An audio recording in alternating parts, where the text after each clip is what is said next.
This is the Global Health and Humanitarian Summit, April 12th through 14th, Atlanta, Georgia, School of Medicine, Emory University program. It was very fancy. They didn't have such a fancy one for 2014, but they had people who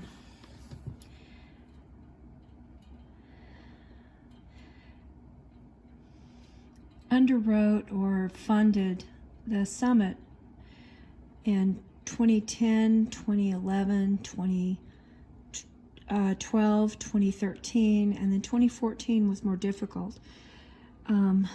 The person who was in charge of organizing all of this, as far as getting everything on paper, from my understanding, was Anna Zoe Hago.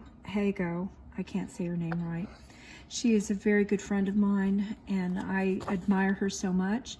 She was married to Dr. Neil Schulman, who died last I believe it was December. He was a nephrologist who wrote the book that Dead Again, and he then that became the movie Doc Hollywood. But the mission was the Global Health and Humanitarian Summit brings the local and global humanitarian community together for an educational, inspiring forum, fostering sustainable, world-changing humanitarian action. The summit strives to improve the delivery of humanitarian services, raise awareness of organizations committed to creating a better world, and to inspiring the next generation of activists and volunteers. So what happened is I started going to the chapel at Emory, and the people at Emory who were in ministry, Candler, they really didn't have a whole lot of information about the summit. And I don't know why one of the professors wasn't notified to please get involved. But here we have all these missionaries and all of these Christians from all over the world, and believers. Some of them were Buddhist, some of them were Muslim. And like Mrs. Naomi King, who was a sister-in-law for Dr. Martin Luther King. She was a big part of it. And then there were some wonderful people like Emily Ashcroft and Sauda,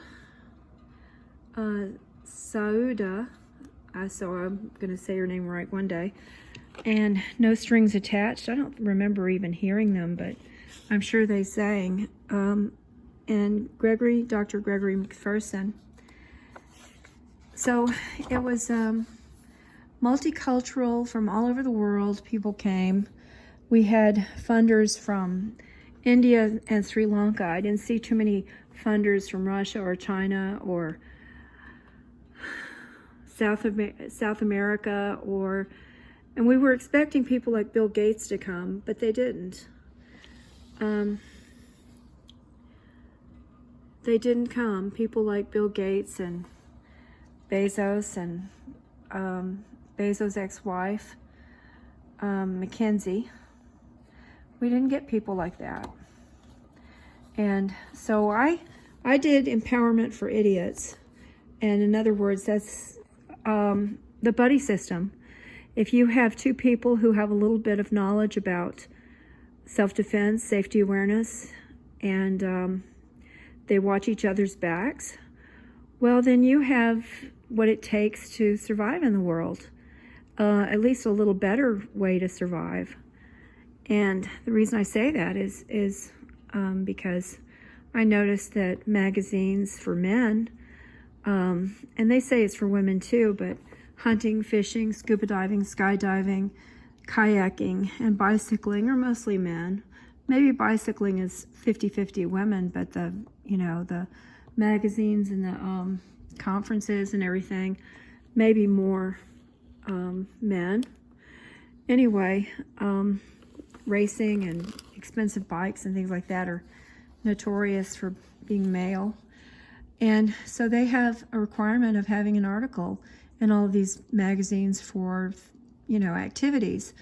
But the last article that I have seen for women was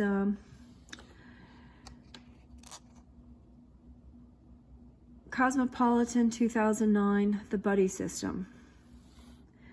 And so anyway, this is, we're only on page 13, but there are topics, and I'm listed as under community development, empowerment for idiots. That's another word for the buddy system for women. And I have a Master's of Divinity, and I did doctoral work in chaplaincy. Clinical pastoral education, the very first quarter that you take, unit that you take, is on the doctoral level. You can use it for your doctorate. And when I was in ministry, when I was as a chaplain, what happened is they had these things that they did to put people down. And they said, oh, you are advanced if you can do this, this, and this. And if you can get people to say yes to you. And, you can't make anybody do anything. You can lead a horse to water, but you can't make them do anything. So every time I got into a committee, they were all male. And I didn't have a chance. It's like all of my job interviews. They've always picked the men, even for the women's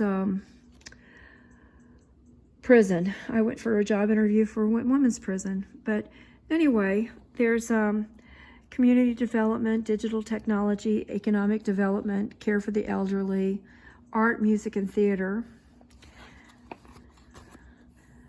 education, global health, disease, and awareness. Dr. Schulman wrote a wonderful book about rare diseases, and I gave it to someone I thought it would make a difference with. I went to a violence with Dr. Griffin from Morehouse. He was part of leading a group of people who would help young men choose a nonviolent way. And it sounds almost like Dr. Martin Luther King Jr. Global health, medical mission, global health, preventive disease, health care. These are all the topics. And mostly these were doctors and nurses and people in medicine of some way. We had quite a few people who were into violence and trafficking. Trafficking is a buzzword that's been used to describe prostitution, because women who are prostitutes don't stay in one place. And if they have children, the children are at risk because they use the children as a way to blackmail women into doing whatever they want them to do. And there are some men who are into trafficking because they are, blackmailed, or they don't have another way to, especially underage males. So it's like, it's not just women, but mostly it's women and young girls. Volunteerism, there were nonprofits for volunteerism. This is all before so many changes took place politically, where we lost so much financial gain with, or I wouldn't say financial gain. If you get a break for doing hours and hours and hours of community work, like your gas and your food, because you're eating out with people and meeting with people, whether they're, victims or whether they're, volunteers. And you have a way of coming up with the money. People volunteered, but they also donate if you have a nonprofit. But if you have no way of taking anything off on your taxes, and if you have no way of fundraising, because you're told you can't do this and you can't do that. Well, most of these people may not even be in nonprofit work anymore because of the changes that have taken place. I guess 2013, that would be 11 years ago, because this is 2024. So things have changed, and not for the better. But youth empowerment, Dr. Babs, Anna Banjo, she's with the A.D. King Foundation. And the King Foundation, of course, would be the brother of Reverend Martin Luther King Jr. And I think that might be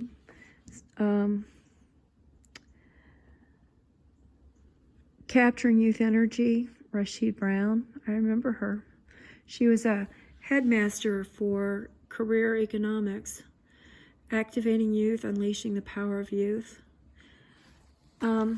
This was the year before I did something on homelessness, where I found out that people who used United Way found more resources, but they had to dig so deep, and it was so miserably hard, because you would call and you get 3 resources. You call the 3 resources.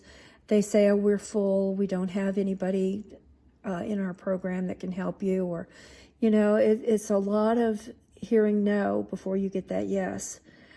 And so anyway, that's the only thing that I could find that people found through United Way. And United Way, all they do is they put you in touch with the resources. They are not going to do anything else. They're not going to put you up. They're not going to, give you drug rehab. They're not going to do so many things. All they do is they're somebody on the other end of a phone, and I was told that it was so much easier to just go to a computer or a smartphone and find out the information from the computer or the smartphone. But there were people in films, An Article of Faith, a short documentary by Sunny Singe, A Call to Action, moving from ageism to sageism. I like that sound. Mission Trip to Kenya, and iFilms by Kat Cheers. And then there were exhibit times where, we could go and watch things. I think I saw one video, Advocates and Mentors Association. That must have been a video. I don't remember seeing it, but I sure would like to. I mean, that's the thing. If they put these on YouTube, we would be able to find out about it. Be Happier Today by Tina Nyes. America Workers Insurance by Clarabelle Dupigny. And then there are exhibitions. We had tables the first couple of years. And the first year that I did this, I had a table for homelessness. And because I believe that the buddy system can be helpful in homelessness. I met a man in Little Five Points who told me that he was sleeping on a bench in Little Five Points, and someone came up to him and just punched him in the face, and he lost a tooth. Can you imagine being punched in the face while you're asleep? I wouldn't want to ever go through that experience. Anyway, so I'm just going through this, telling you how beautiful this book is. These names are out there if you want to, look at something.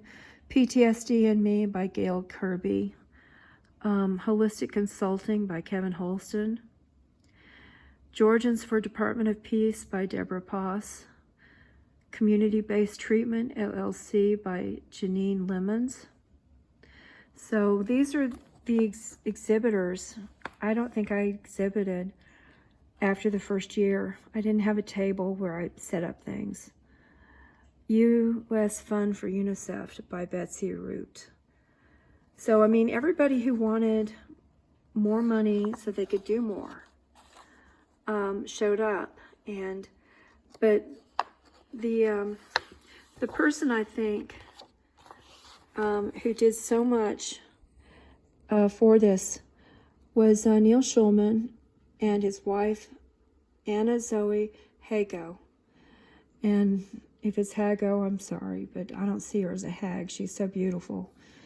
And I thought I would tell you that they did have sponsors: Emory University, Watering Oasis, Facing the Crisis of Humanity, Nationwide Insurance, Offset Atlanta, Quality Commercial Printing, and this cookie thing. I don't know who that cookie thing is. I guess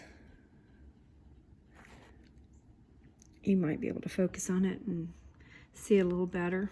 But there weren't many sponsors to pay for this. This cost thousands of dollars to make these for people. The summit strives to improve the delivery of humanitarian services, to raise awareness of organizations committed to creating a better world, and to inspire the next generation of activists and volunteers. And I went to a few things at the Foundation Library in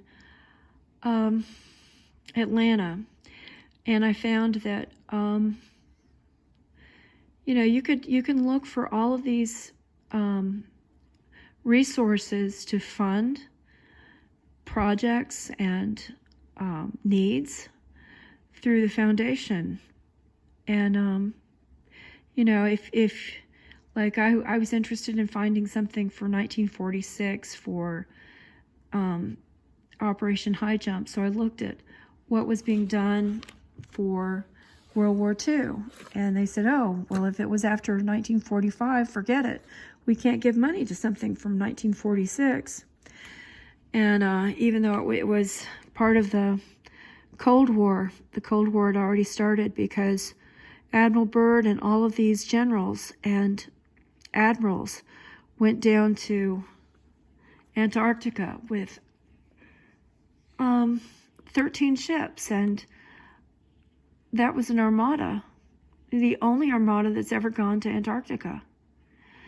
And what happened in 46, my dad was on the U.S. Pine Island when he was 19.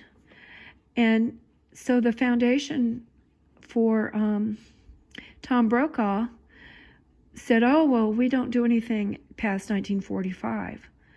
But they were still, racing against Russia to get to Antarctica, so they wouldn't lose Antarctica, all of the rights to Antarctica, because if Russia went to Antarctica, it would be very difficult to have any rights. You had to place a flag down and say, we map it, and this is ours, and we're going to do work here. And the nations that went to Antarctica had two objectives: peace and don't ruin the continent.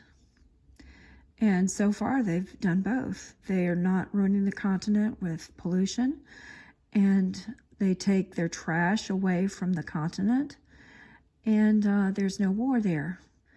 So, and never has been that we know of.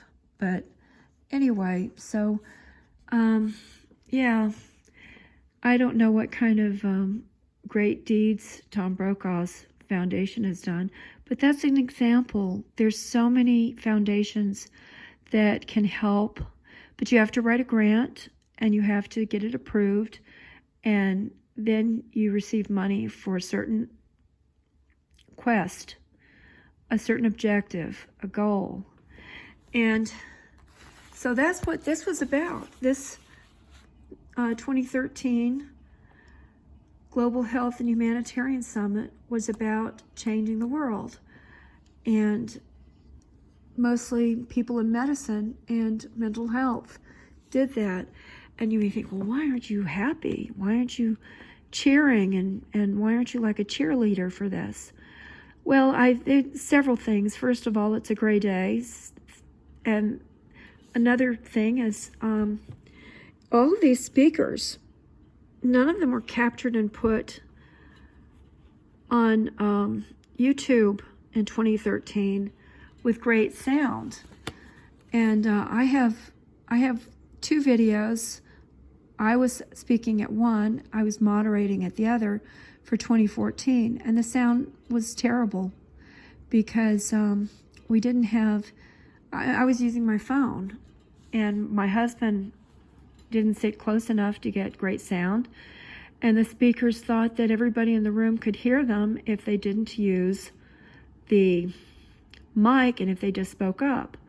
And that meant that the video had terrible sound.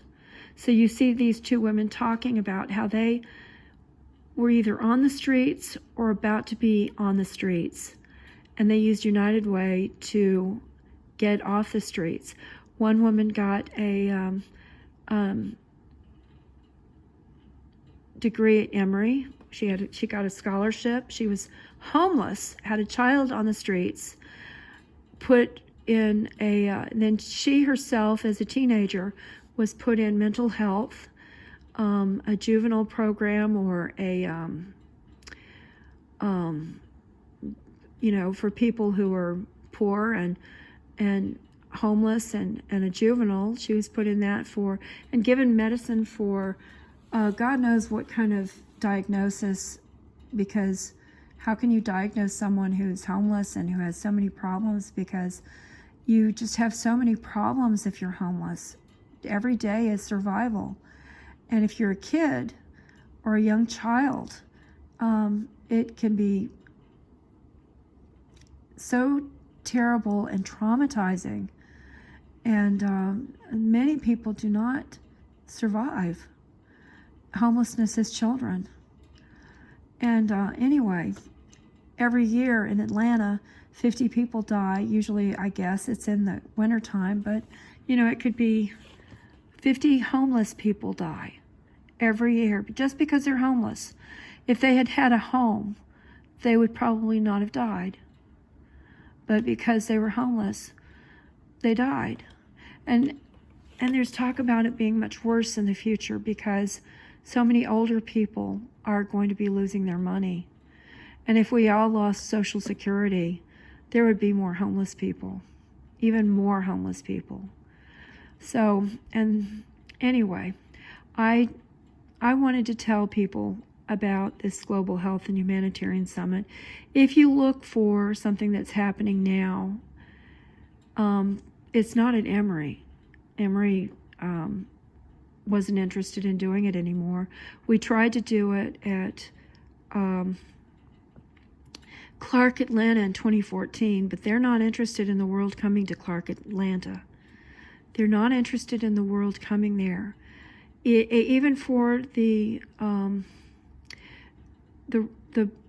possibility of being funded even more, they're not interested in the world coming.